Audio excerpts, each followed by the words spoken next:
غامدی صاحب امام فرائی صاحب کی کتاب فی ملکوت اللہ میں وہ قیام خلافت کو ایک لازمی دینی مطالبہ سمجھتے ہیں، یعنی ایک ایسا سیاسی اقتدار جو حکومت الہی کے اصولوں پر قائم ہو۔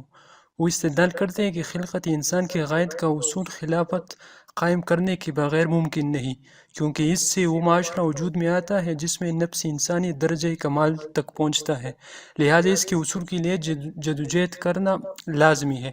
اس موقف کو پیش نظر رکھ کر سیاسی تعبیر کے بعض متبعین ان کو اپنے صف میں شمار کرتے ہیں، تو آپ کی رائے کیا ہے اس کے بارے میں؟ یہ بات تو باعث نظر نہیں ہے کہ ریاست، حکومت یہ انسان کی ایسی ضرورت ہے جیسے ہوا اور پانی اس کی ضرورت ہے۔ اور میں بارہا یہ عرض کر چکا ہوں کہ یہ ایسی چیز ہے جس کے لیے کسی استدلال کی ضرورت بھی نہیں۔ یعنی کیا مجھے کھانا کھانا ہے، مجھے پانی پینا ہے، مجھے علاج معالجہ کرانا ہے، اس کے لیے کسی استدلال کی ضرورت ہے، کسی مذہبی حکم کی ضرورت ہے؟ اس دنیا میں انسان کو جینا ہے۔ ہمارا روزمرہ کا مشاہدہ ہے کہ انسان حدود سے تجاوز کرتا ہے، انسان دوسروں کی جان مال آبرو کے لیے خطرہ بن جاتا ہے، لوگوں کے لیے مواقع حاصل کرنا یا ان مواقع سے فائدہ اٹھانا بھی بعض اوقات ناممکن ہو جاتا ہے جو ان کا پیدائشی حق ہے،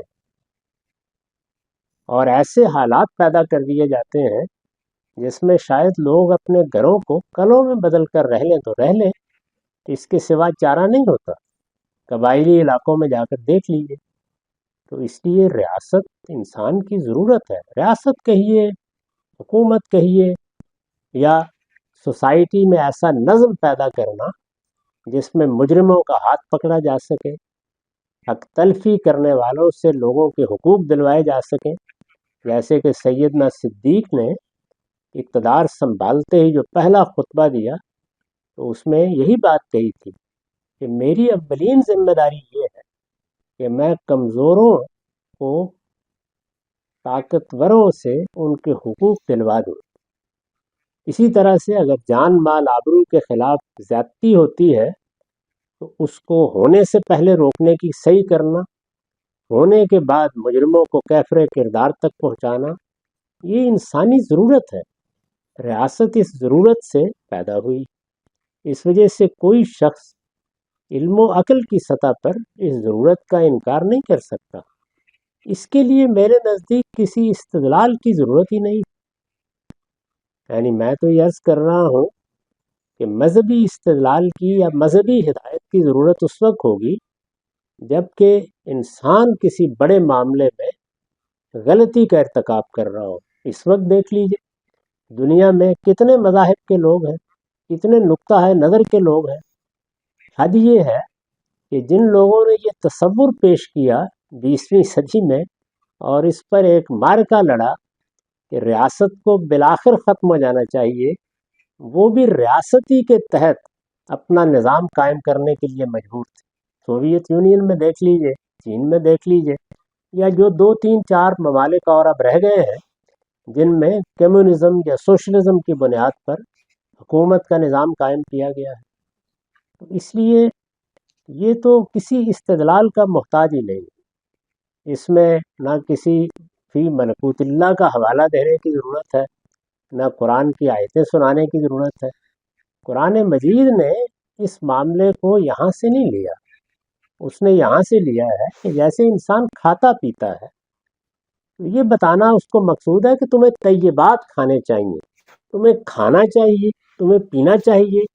یہ قرآن کا موضوع نہیں ہے۔ اسی طرح سے ریاست، نظم حکومت، نظم اجتماعی قائم کرنا چاہیے، یہ تو ہونا ہے۔ اس وقت دنیا میں دیکھ لیجئے انسان نے انسانیت کی بنیاد پر ہر جگہ یہی فیصلہ کیا ہے، لیکن اگر وہ قائم ہو اور مسلمان اس کو قائم کر رہے ہوں تو مسلمانوں کی ذمہ داریاں کیا ہیں؟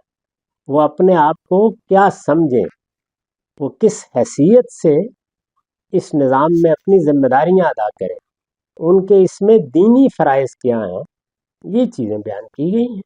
تو ان کو میں نے بڑی وضاحت کے ساتھ قانون سیاست کے زیر عنوان اپنی کتاب میزان میں بیان کیا ہے، اور ابھی حال میں جب اعتراضات سیریز میں یہ موضوع زیر بحث آیا ہے تو وہاں 7-8 اقساط میں تفصیل سے اسلام اور ریاست کے عنوان سے بتایا ہے کہ اس میں اسلام کیا کہتا ہے، کیا چاہتا ہے، اور اس کے وہ کون سے احکام ہیں جو ریاست سے متعلق ہو جاتے ہیں نتیجے کے طور پر، ورنہ اسلام کے احکام میں اس کا لحاظ نہیں رکھا گیا۔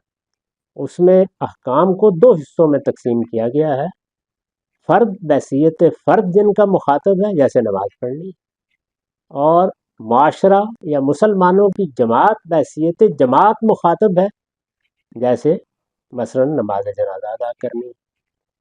اس طرح سے میں نے وہاں تفصیل سے بتایا ہے کہ اسلام احکام کیسے دیتا ہے، اس میں جماعت سے متعلق کون سے احکام ہیں، اور ظاہر ہے کہ جو احکام جماعت سے متعلق ہوں گے وہ ایک منظم معاشرے میں ریاست ہی کے ذریعے سے روبہ عمل کیے جائیں گے۔ تو یہ میرا نقطہ نظر ہے۔